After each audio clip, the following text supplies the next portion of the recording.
I think it's great that there's so much interest from the private sector. It's a good sign that the technology is getting mature.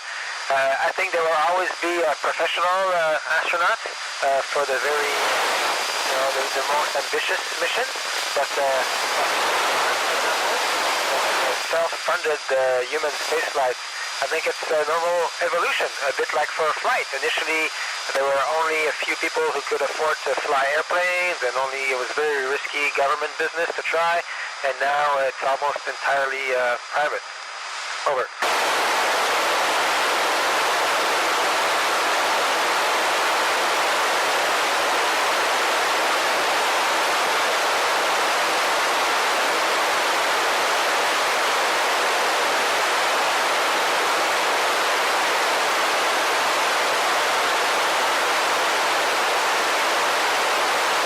So there's many medical problems to solve before we can make these extremely deep space missions like going to Mars. There's the effect of radiation, so cancer prevention, we have to make big advances.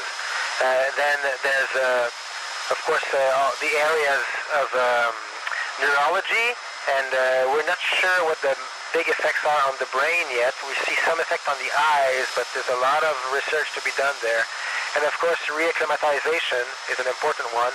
How do you go from different levels of gravity in a very efficient way?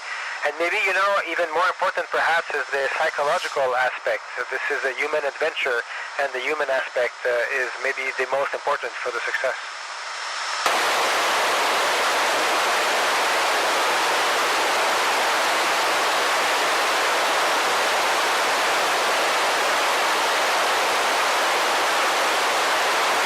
So my first advice is listen to your heart, listen to your dream. A dream is a beautiful thing to have. A dream is the most powerful force in your life. So if your dream is to be involved in the space program, you can do it. And my suggestion, you got to stay in university. You got to go to university. You got to study something that you love. The reason why you have to study something you love, the only way to be really good is to do something you love. So find something you love and be the best at it. Second, take good care of your body. It's very important in life, especially for astronauts. Take care of what you eat and exercise a lot, and consider your body your cherished treasure in your life. And third, practice having the astronaut mentality. That is to be trustworthy person, someone who can be given missions and will accomplish. Someone who, when they say they will do it, they do it. That's very important, I think, to become a responsible adult, someone who can be trusted with responsibilities. Over.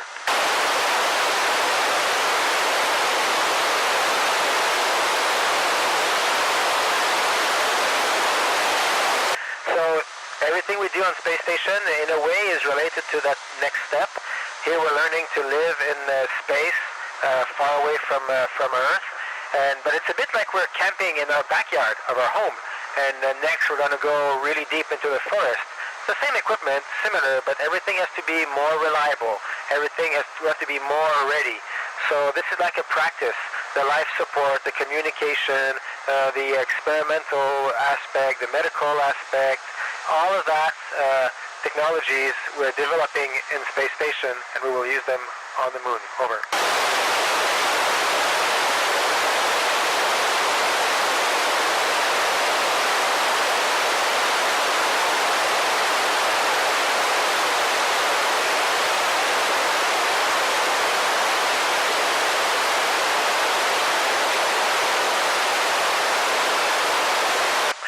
Big challenges really was managing my amazing professional life with my amazing personal life.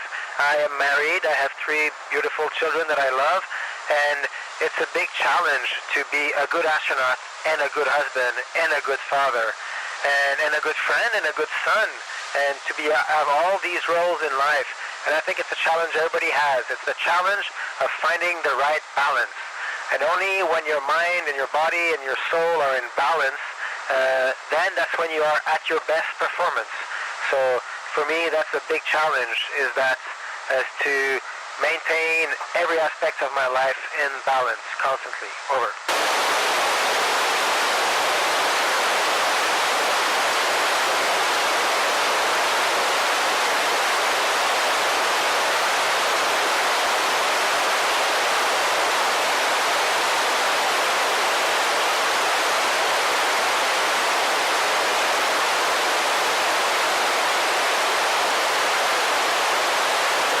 Good question.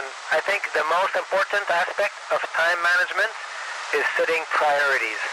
Make sure you take care of the things that are most important first, and then maybe you can sacrifice the other ones if there's no more time, but the most important is to think what is really important for me, what is important for my life.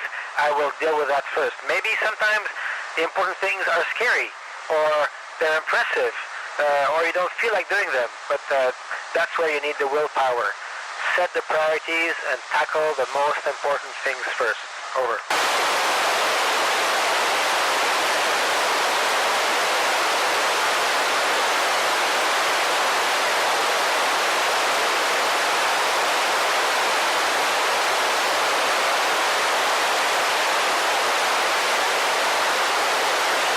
I like a lot of experiments that have to do with medicine because I'm a doctor myself. When I worked as a doctor, I worked in a very remote place in the north of Canada with the Inuit people, and we didn't have a lot of, we didn't have a big hospital. We had only very limited means. And being in space is a very similar problem. We're very far away from hospitals, very far away from help. We have to be resourceful, we have to be inventive, we have to be careful. And so I like all these experiments we do and these new technologies to help astronauts take care of themselves while they're far away, because all these experiments, they can help people on Earth who live in remote areas. We call that telemedicine and autonomous medical care. I think these are very interesting and they're useful for everybody on Earth. Over.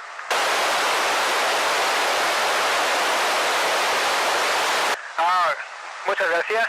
I really enjoyed your questions. And you have a beautiful country. I had the chance to visit. I hope to go again.